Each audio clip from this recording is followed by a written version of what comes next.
Hello， 大家好啊！今日咧，我想教大家煮一個紅燒嘅牛展。咁呢一方面咧，就會同平時滷水嘅有啲唔同嘅喎。我哋大家一齊睇下。Let's come on in。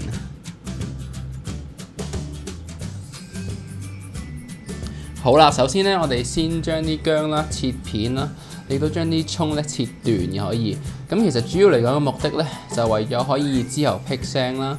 咁所以你都不妨將啲葱同埋啲薑拍一拍，等佢容易啲出啲味嘅。因為牛味始終有好多血水啦，辟腥係最重要，令到牛唔會有任何腥味嘅。咁我哋亦都可以加翻少少嘅米酒或者花雕酒，令到佢去腥嘅效果更加明顯。然後咧，我哋將啲牛展咧就放入凍水嘅鍋入邊，凍水嚟出水咧就會可以令到成個牛展嘅血水去得更加乾淨嘅。咁大家亦都唔好忘記咯，喺佢出水嘅期間啦，亦都記住要將一啲泡沫拎走。如果唔係咧，呢啲泡沫亦都會令成個湯變腥，亦都好易令到你攞牛展嘅時候黏上呢啲湯就冇啦。大概半個鐘頭後咧，你亦都可以拎啲牛展出嚟嘅，視乎係你嗰個牛展有幾大啦。咁我習慣咧就會用翻牛肉嘅原湯擺落喺一個鍋度嘅，因為畢竟牛肉原湯都總有佢嘅少少味啦，咁都總好過清水再落嘅。咁我哋都可以準備啲薑啦，同埋蒜啦，準備去爆香，開始我哋嘅紅燒嘅環節啦。咁呢度我都預備咗少少香料啦，例如一啲乾嘅 bay leaf 啦、桂皮啦、八角啦、丁香草果呢啲咁嘅。其實主要嚟講香料咧，其實都不分限制嘅。主要嚟講睇你自己中意食邊一種嘅香味係啦。咁最緊要咧都係唔好過量，因為過量咧就會苦嘅。而且本身嘅味道嘅主要來源都係嚟自於我哋嘅豆瓣醬嘅，所以咧香料只係一個配角嘅角色。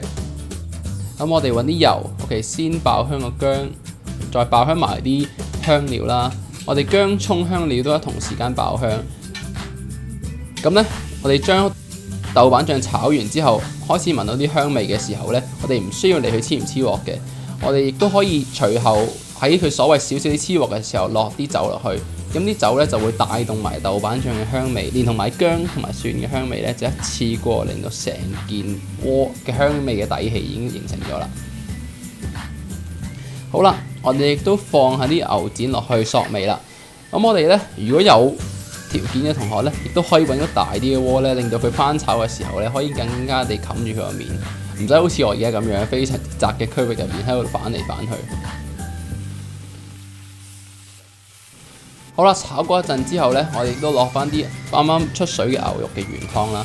咁最緊要 make sure 佢哋係冇任何泡沫喺度，如果唔係咧，就會帶埋啲腥氣入去嘅。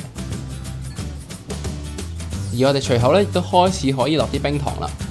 咁落少冰糖嘅目的咧，令到成個鍋甜啲，同埋會令到牛展容易啲入味，亦都可以浸腍啲嘅。好重要嘅係乜牛展定乜牛腩都需要落冰糖。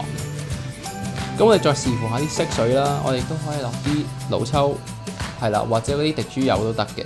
咁主要嚟講都係令佢個色變得更加深，去符合到你之後想製出嚟嘅顏色。咁我自己習慣咧，就先開大火等佢滾起啦，然後細火燜佢半個鐘頭，然後剩低個半個鐘頭就會熄火去浸熟佢，亦都可以令到佢浸得更加入味嘅。嗱，你睇下，而家呢個完美嘅紅燒牛展就係咁樣完成啦。記住要攤凍咗之後先再切，咁個賣相就會更加靚嘅喎。就咁打功告成㗎啦。嗱，睇下，睇見都流口水啊！我哋下次再見，拜拜。